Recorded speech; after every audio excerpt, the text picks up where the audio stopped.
super stoked about the Devin Booker extension, 4-year super max deal. That's pretty sexy. But there seems to be real strong rumors that they're seriously considering accepting a trade, straight up, from what I understand, DeAndre Ayton for Kevin Durant. Here's my thoughts in a real super short, down to the point version. Fucking bullshit, okay? I'm telling you right fucking now. If they do that deal, and nothing against Kevin Durant. Kevin Durant's a great fucking player, future Hall of Famer. I mean, arguably the best player in the world as of today. You know, he's dope. Like, don't get me wrong. But he's aging. He's getting older. Has problems staying healthy. Can't remember last time he's played a full season. You know, it's been a minute. So, like, with that said, you're going to trade a young player, rising star, hasn't even reached his ceiling yet, for an older dude who's past his prime, if you ask me. For what? To join another old dude that probably should retire after this past year, especially the way he fell apart in the fucking playoffs. Like, the dude had a birthday and then went out and fucking played terrible the next 2 games and lost the fucking series, bro. Like, who does that? So you're going to add one older dude, so we can have 2 old dudes be like nursing home buddies on the team? Like, no, bro, it's a fucking terrible idea. Like, again, both players great. Chris Paul and Kevin Durant, both great fucking players. Taking nothing from them, but they're old dudes. Their prime is in the rear view, bro. You're going to trade someone like DeAndre Ayton, who is fucking like 22, 23 years old or some shit like that. Not even fucking, hasn't even hit his ceiling yet, bro. It's insane to me. So, with all that said, I'll tell you right fucking now, if this deal goes through, or at this point, you know, you guys are just hearing this and deals already went through, I'm fucking done with the Suns, bro. I'm fucking done. And welcome back. Guess what? Kevin Durant has demanded a trade. I don't know if it's a demand. It's like a strong request, a very urgent request. If it were an email, he would have CC'd the head of every department and probably written urgent in all caps. But Kevin Durant wants out, and his number 1 location is apparently Phoenix, which means only one thing. We threw up the B signal to get our resident Phoenix Suns expert here on the phone.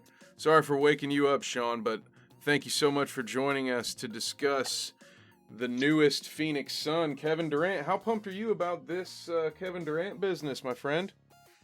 I am very zero pumped, my dude. I have no pumps to give out here, bro.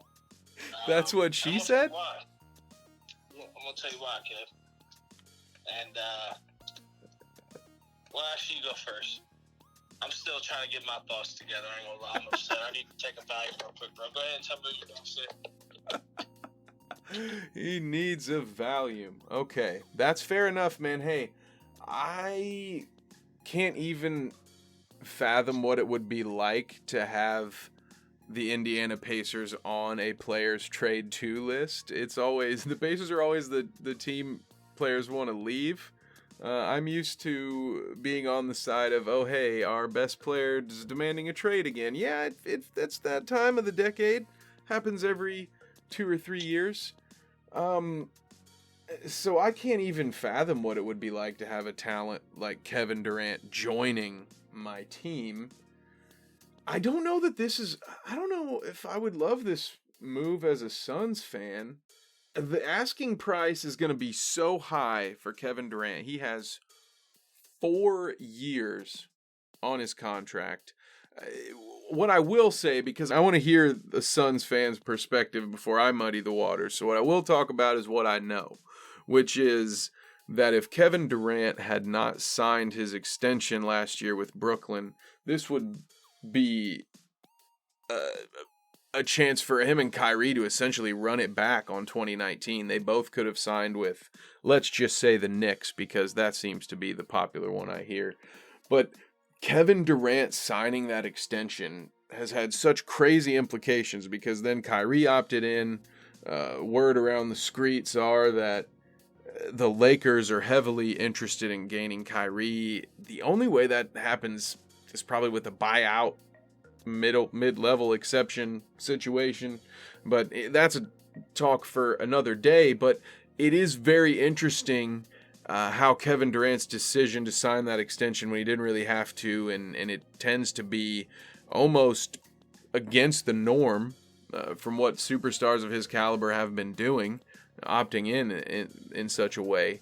So it really has set the table where, at the very least, the team that's trading for him might feel some consolation that it's a 4-year deal, but if the last 4 years have taught me anything, it's like that does not matter. As soon as the ink is dry, the player has all the leverage. So I've heard a lot of talk about how Kevin Durant has no leverage here. Bullshit. Sorry, respectfully. Yes, he does.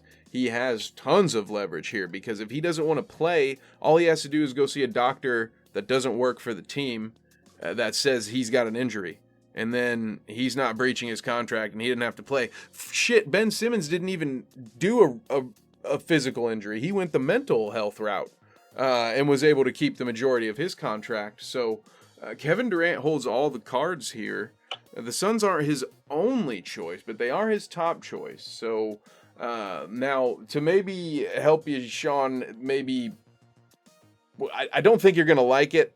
Based on a message that I received from you earlier, which our listeners either have already heard by now or you click the link that just popped up on your screen, or wait for later. I don't know. I know what some of your original thoughts were, but if it's what I'm hearing is Ayton and Mikal Bridges. I've also heard Cam Johnson as a possible instead of Bridges, never both. But then I'm guessing it's 2 to 3 first-round picks on top of that, if not maybe just some first-round swaps. So, pause on me, I guess. Your sigh says a lot. Man, dude. I'm trying to keep my composure because, believe it or not, contrary to popular belief, we like to keep it fairly professional on this network. So I don't want to be the one throwing F-bombs every other sentence. But damn, it's tough right now. Because I'm upset, dude. Here's the thing, okay? It just makes no sense to me. And it's hard for me to fathom, like, the people in these organizations who make millions and millions of dollars can be so fucking stupid. Like, if someone was paying me that much money, I just don't see how... I don't get it, man. Because here I am sitting here broke as fuck, eating tuna fish sandwiches, and, can't really afford name brand Funyuns. Yeah, I feel like I have enough sense that I wouldn't trade a young building block player like Ayton, who hasn't even reached his ceiling. I don't even think I think the dude just turned maybe 22 or 23 years old. The dude barely hasn't been able to legally drink for more than a year. Type of deal. Young as fuck, he's like, our equivalent of our Shaq. He completes our Shaq and Kobe like dynamic. Not saying he's anything like Shaq, but him and Booker is our 1-2 punch. You know what I'm saying? That's a 1-2 punch that is rare. It's awesome to have on a franchise. You know what I'm saying? Like, he's a franchise player. He's not just some scrub. He's not in the middle of the road or even a role player. Like, he's a rising star. And you're going to trade this young stud for a dude who, quite frankly, is one of the greatest players to play the game ever. But he's also like 47 years old, bro. He's about 5 years away from having an AARP card, my dude. He's old as fuck. You know what I'm saying? The oldest shit. And you're going to trade DeAndre Ayton, Mikal Bridges, or Cam Johnson to either one of those dudes, great role players. Come on, Mikal starts. Cam Johnson has started at times when certain players are injured, like Devin Booker or whatever. But he comes off the bench. He's reigning, like, I don't know if he won sixth man, but I know he was like in the running for like sixth man last year. Like, he's coming off the bench dropping buckets, and it's like, you're going to give up any of them dudes and 3 to 4 first round picks for Kevin Durant. Like, if you had told me that 10 years ago, I might have been like, yeah, that's worth it. But like now, like, no, dude, I wouldn't trade you a snack pack pudding and a fucking can of ravioli for Kevin Durant right now. I just wouldn't do it. You know, like I just would not do it. But I don't know. I'm just a scrub out here, dog. I don't have 6 figures in my bank account, so I may not be, you know, intelligent enough to make decisions. Maybe they're seeing something I can't see. But from the side of the fence I'm looking at, bro, I don't know, man. The grass don't look very green when it comes to that trade, dog. It's looking more like the Sandlot to me, you dig? That's just my thoughts, KK. What you got for him, bro? What you think? Well, I might not have $6 in my checking account either, but I think Kevin Durant is worth a lot more than a tuna fish sandwich or a can of ravioli or whatever it was that you had. I do get where you're coming from. And now, here's an additional layer to this that I think has to be considered, and it won't be a counterpoint to your argument, Shawn, because you're kind of making the point that the Suns front office is messing up here, and you've spoken very highly of Ayton just now, and I'm not going to be someone who argues the fact that the 23-year-old Ayton still has a ton of potential and very well could be one of the best centers in the league, if not the best center, for the next 5 to 6 years. But the Suns don't seem to be willing to offer him a max, which means, you know, he's basically up on the block to be traded, which is why everyone just immediately assumes that because Durant put the Suns number 1 on his list, and because the Suns are going to have to trade Ayton because they aren't going to offer him a max deal, so they have to trade him before he can just walk on them. So that's just, a lot of people are making that assumption, and it's a fair assumption to make. One would assume if Kevin Durant ends up going to Phoenix, one way or another, Ayton is going to be part of that deal, even if he doesn't end up in Brooklyn, even if it's a 3-team trade and he goes somewhere where he does plan to sign an extension, some kind of sign-and-trade situation. So it may be a situation, I just realized I used that word a lot in the last couple sentences, but it may be a scenario where they have to trade Ayton no matter what, so he just ends up, so it's not necessarily they're saying, oh, we're trading you Ayton for Durant straight up in a vacuum, because I don't think anyone else would do that either. I don't know.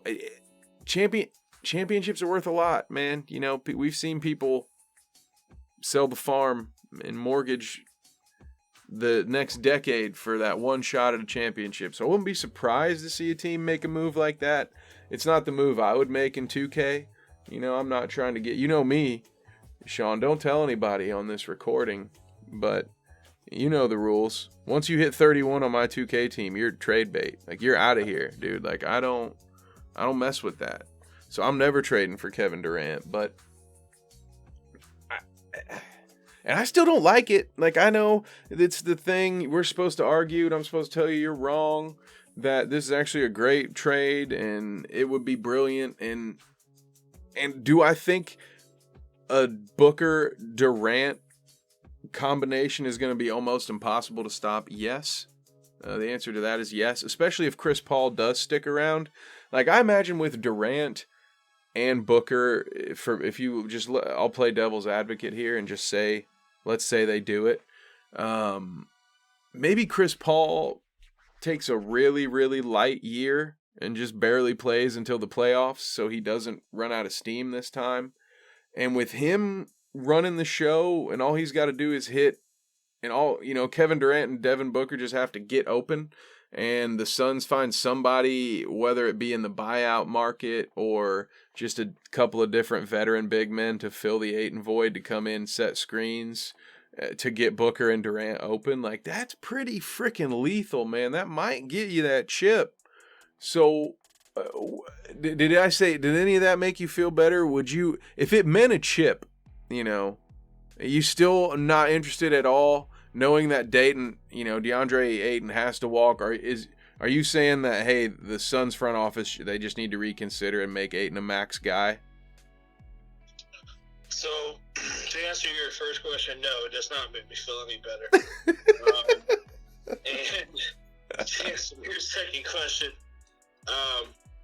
yeah, I think the should definitely reconsider and make Aiden a max guy. And also, just stop fucking vet chasing, bro. Once you get your shit together, fucking do what you're paid to do. Run a fucking organization. Draft. Learn how to draft, bro. Build the fucking team through the draft. You've already got cornerstone players.